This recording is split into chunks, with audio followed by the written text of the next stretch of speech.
Cousin میں شادی کس قدر خطرناک ہو سکتی ہے، نئی تحقیق نے تو ہوش ہی اڑا کر رکھ دیے۔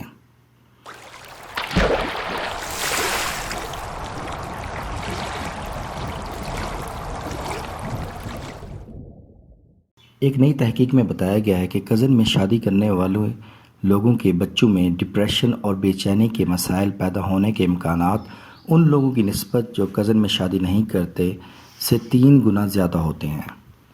آئرلینڈ میں ہونے والی اس تحقیق میں بتایا گیا ہے کہ ایسے افراد کو عام لوگوں کی نسبت 2 گنا زیادہ نفسیاتی بیماری جیسا کہ شرٹزوفریزینیا کی ادویات استعمال کے لیے بتائی جاتی ہیں۔ محققین نے یہ نہیں بتایا کہ ایسے بچوں کو جن کے والدین قریبی رشتہ دار ہوتے ہیں یہ ذہنی مسائل کیوں لاحق ہوتے ہیں۔ تاہم گزشتہ حاصل کی جانے والی معلومات میں پتہ لگا کہ ایسے بچوں میں سنگل جینز ڈس آرڈرز پنپنے کے زیادہ امکانات ہوتے ہیں۔ ان بچوں میں ایسے مسائل اس وجہ سے ہوتے ہیں کیونکہ ان کے والدین میں ایک مخصوص ڈی این اے ہوتا ہے جو کہ ان کی دادا اور دادی میں تھا۔ ایسا ہونا بچوں کے لیے سیکھنے میں مشکلات اور ذہنی معذوری جیسے مسائل کا سبب بنتے ہیں۔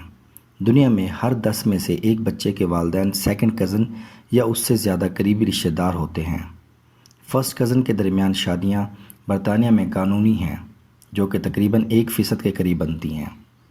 ماضی کے اعداد و شمار بتاتے ہیں کہ بریڈ فورڈ میں 18% شادیاں ایسی ہی رشتہ داروں کے درمیان ہیں، بالخصوص پاکستانی کمیونٹی میں ہوئی ہیں۔ آپ کو ہماری ویڈیو اچھی لگی تو پلیز اپنے دوستوں کے ساتھ ضرور شیئر کیجیے گا۔